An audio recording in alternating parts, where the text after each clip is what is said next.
Hello, hello, my lovelies. It's been a while, hasn't it? Like a good 8 months, I would say. So, welcome to my channel if you are new, and welcome back if you are a returning lovely. My name is Kat, and while I don't really like labels, I'm just going to say I'm a magical conscious being, and I'm here to share my love and my light and my story so that I can be relatable and hopefully help others that are going through similar situations that I am or have been. I'm just kind of cleansing the space right now. Use this to cleanse your aura. So, I have a lot I want to go into today. We'll see if I actually get to even half of it. But yeah, I missed you guys. I really did. It's been, like I said, it's been about 8 months after I posted my last video. I just I hermited really, really hardcore. Went in my cave, and I've been going through some really, really serious changes that have been nothing short of miraculous. So it started with some combo ceremonies. And for those who are unfamiliar with combo medicine, I wrote it down so I didn't butcher it. So combo medicine is basically like a secretion from the giant leaf frog. It's an Amazonian frog. And this secretion is used in traditional Amazonian healing rituals, like cleansing and purifying. It's known for its really potent bioactive peptides, which has certain effects on people. The most common effects are like purging, vomiting. So it's used for like really deep detoxification. And this can be on the physical level, mental, emotional, energetic. So I did 3 ceremonies in a row at the very beginning of December. And they were intense. So intense that, I had been smoking marijuana for like 14 years. And I haven't had any since. And it's not just that I haven't had any, I've had zero desire. No desire for alcohol, no desire for marijuana, none of that stuff. So it really cleaned me out physically, but also that the codependency. Codependency has been huge. And it's kind of filtered into my life in so many ways, not just the codependency with the medicine. And I still, nothing against marijuana. I still see it as a plant medicine. However, my take on it was that I was intaking so much. I started smoking before it was recreationally legal, before we had dispensaries. So I never knew what I was getting or where it was coming from. And the same thing with dispensaries. I never know, we don't know how this stuff is necessarily being cultivated. So we don't know what goes in it. And if you're like me and don't trust the government and what the government says or does, there's going to be that hesitancy or that kind of like cloud over it. It's like, oh, okay, what am I actually taking in? This is regulated by the government, So I feel like there was just a lot of stuff that I was purging out, a lot of chemicals, not just from smoking marijuana, but just other things that I had done in my life. And it was so transformative. Like it's so hard to even go into. That's like a whole other video, honestly, just going into the experience of combo and what it did for me. I can tell you that I feel like it definitely like fast tracked me. I feel like it like changed my trajectory. I feel like a completely different person. And it really was just like gearing me up for where I'm at now, which is divine, sacred inner union. And it's really cute and adorable because I was actually going through some old journal entries yesterday. And I was reading my journal entries from around this time last year. It was so cute to see that, like, I thought that where I'm at now was where I was at then. And 3D, that's how these things work. We can throw our manifestations out there, but being that we're in a denser dimension, a denser reality, it takes a little bit of time for things to catch up. So that's okay. It doesn't mean that what you're intuiting is not correct. It's just not, come to fruition in the physical yet, which is totally fine. It's all about being patient, right? So, yeah, like I said, there were some things I had to write them down. But there were some things that I wanted to kind of cover. And I feel like the last video that I put out, I was talking a lot about detachment, which is still huge. And that's really, really hard for people, because we're attached to the people in our lives. We're attached to the things, the possessions that we have. We're attached to different coping mechanisms. There's long list, really long list.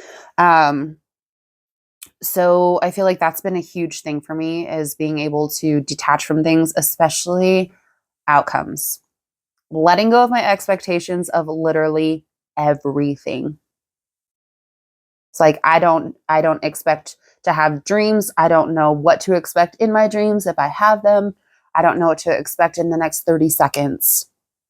So I just don't have expectations, because based on my experience prior, the expectations that I had for things always led to disappointment. Even if it like almost perfectly aligned with what I was expecting, it still wasn't exactly what I expected. So there was still like this low level of disappointment. So I've learned with my own experience to just let go of the expectation of us having a specific outcome, and just really being open to what can come through, and trusting that whatever is going to come through is going to be for the best. Um, so I think that's kind of my approach, my take on my videos moving forward.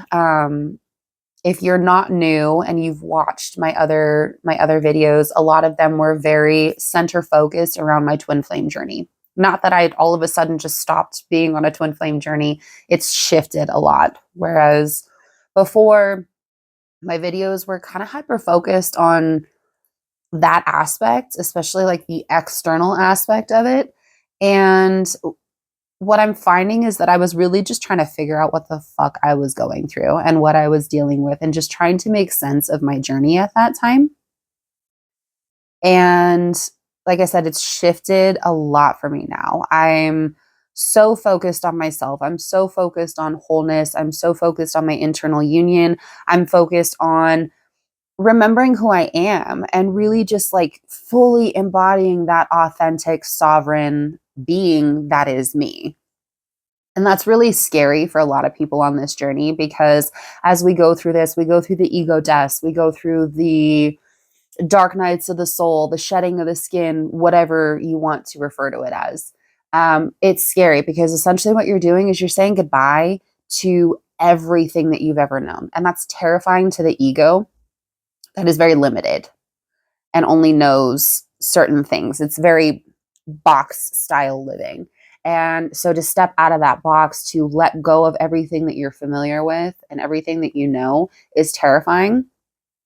And walking into the unknown is even more terrifying, because it's like, here's your ego that is so used to A, B, and C. You're wiping that clean. Those aren't options anymore. But the new options aren't really, they're not known to you. So it's like really freaking terrifying.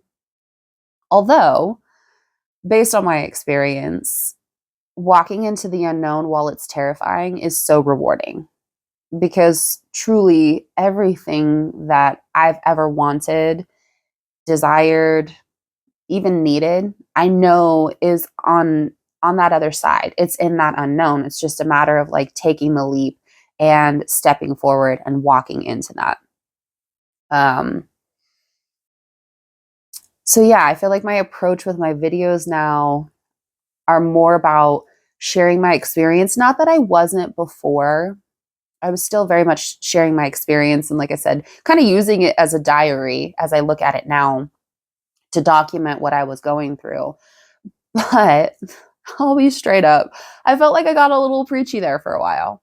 Because if you are new to the spiritual journey and you're just kind of like absorbing all of this information, just taking it in and taking it in and taking it in, even though things might resonate with you, there's still this underlying thought or feeling that just because it works for you, it's going to work for other people. And I went through that too. I was on a really hardcore alkaline diet for like a year. And I was taking what other people were saying, kind of preaching to me. And I was almost kind of taking it as gospel just because it was resonating with me at the time. And I think that's what's so important about stepping onto this new path of my journey where it's so focused on sovereignty. I've gotten to the point where it's like, okay, cool. If this resonates with me, I'm going to implement this into my life at this time. But at the same time, I'm so open to things changing. Like they're the only constant in this universe is change. That's what I've discovered. So, I'm more about sharing what I've gone through, like my experiences, and less about being preachy, like this is how things are and this how things aren't.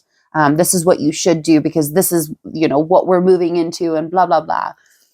Um, this is more of an approach of like showing people what sovereignty really looks like.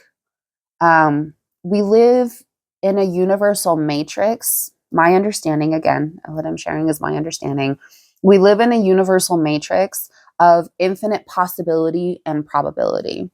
So if you look at it from that perspective, really, things are always changing and there is no definitive right or wrong. It's just a matter of alignment or unalignment. So whatever works for me might not work for you. What works for me now in this moment might not work for me in 2 days. And same thing with you. We might reach a point where it's like, okay, this aligns for both of us at this time, but then something shifts. I feel like just being okay with things changing and shifting is enough. And it takes a lot of patience and a lot of compassion for yourself, really, just like being gentle with yourself. And I know that this is so challenging because we have that ego programming that wants to keep us in the box, wants to follow the rules, wants to keep us safe by limiting us, really, and needing to know what's going on all the freaking time. And that is so challenging.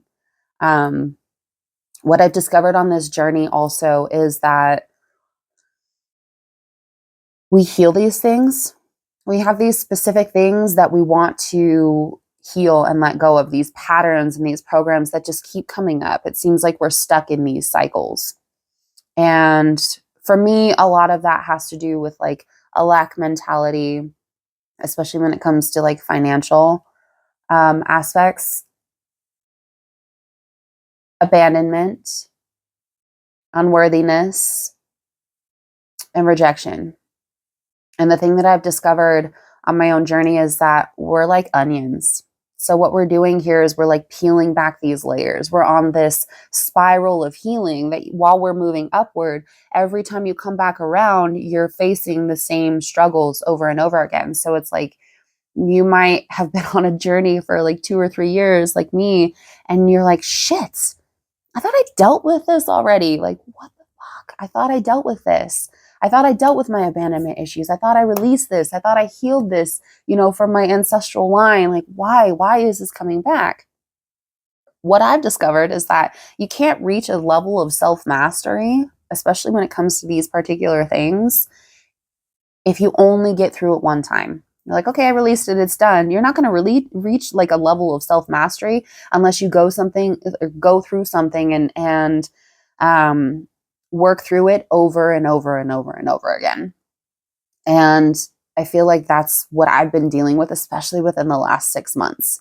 But even just within the last couple of years, like, man, these are really deeply embedded. I'm still dealing with this. I still have stuff that's coming up, even just within the last couple of days, even last night in my dreams. it's this fear of not being chosen, but a lot of what it's highlighting for me now is like the fear of being too much, being too magical, too weird, too ethereal, too much of that. It's like, okay, I don't fit in this box of what is the societal norm. And what I think and what I feel and what I believe in doesn't fit in that box either. So it makes me weird and out of place and outcasted. Um, so I know that that stems back from other lifetimes where I was persecuted and possibly, shunned or even killed for being who I am and for speaking out and speaking my truth, being my authentic self. Um, this also comes up with like romantic relationships. I feel like I've never fully been myself in romantic relationships because I was molding myself. I was performing. I was trying to be who I thought they wanted me to be instead of just being my authentic self and letting the people that are aligned with me to come to me. And so, yeah, I don't want to get too off track with all of this. I think what I really focused on today is just kind of sharing my authentic voice and sharing what it's like to be sovereign. Um, it all comes back to self love. That's what I've noticed. It's all about self love, loving and accepting yourself, but even those dark parts, if you're familiar with like past life regression, it's not always like popping into a life where you're some rich bitch and it's like, woo, woo, woo, this is great. Um, I've popped into past lives where I've done some heinous freaking things. Really bad, very tyrannical leader type shit, not valuing other people's lives, things like that. I won't go into details, but for those of you who know, um, that's what shadow work is all about, is seeing those aspects of yourself that may have done some really shitty things in the past, even in this lifetime. Um, Seeing those parts of yourself, acknowledging them, thanking them for getting you to where you're at now, loving them and integrating them. In my experience, I feel like that's what has really allowed me to come into wholeness. Loving not just the beautiful aspects of me, but loving those darker aspects too. Because otherwise, we're just kind of spiritually bypassing and pretending like there aren't dark parts of us. And I don't feel like that is going to lead you to your highest authentic self if you're not accepting all of you and loving all of you. And by loving all of you and accepting all of you, like I said, you're going to attract those people that see and love those aspects of you too.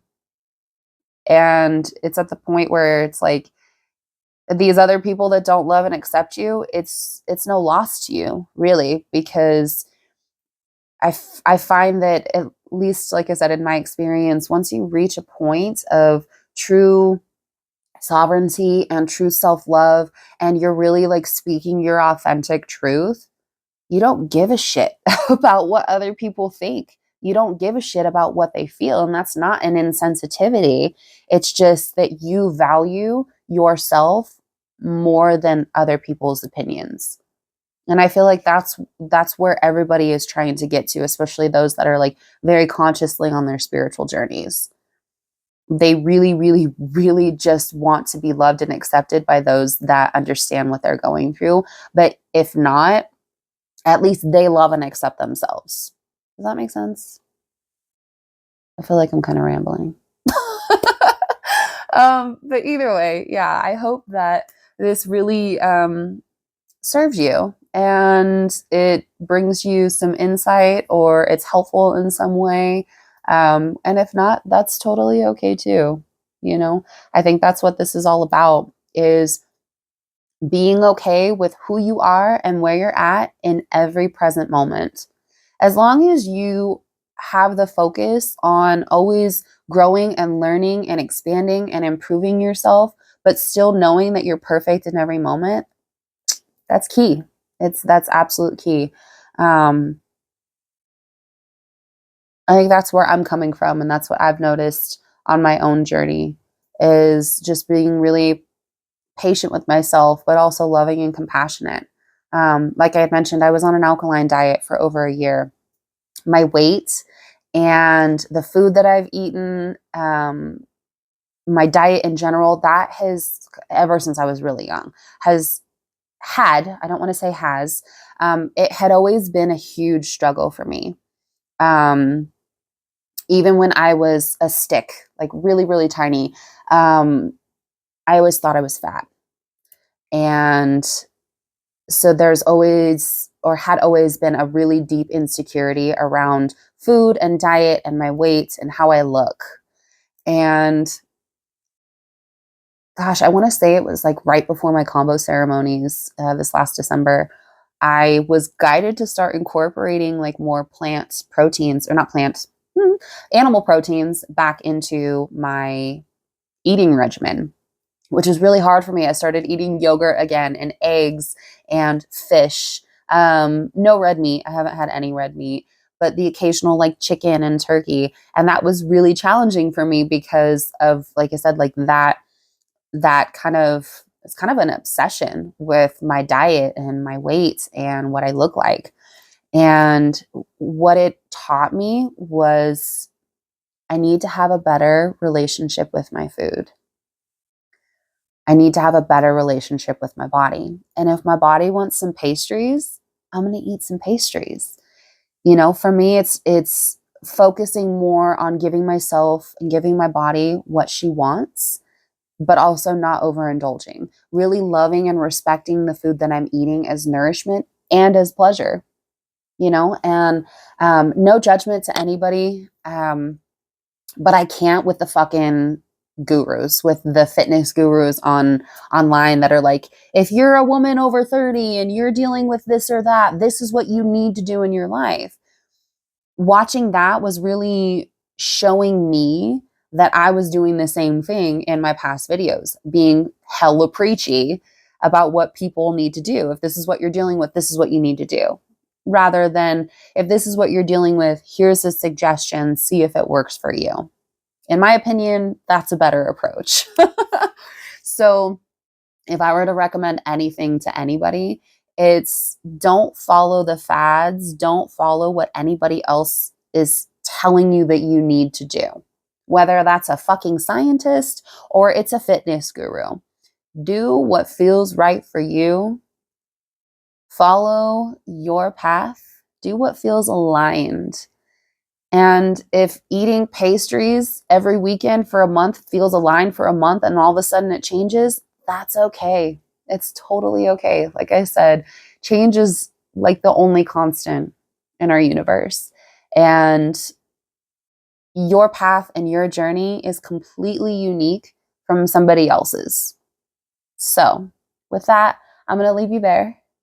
And I hope this serves, and I will talk to you all so soon. Love and light to you, lovelies.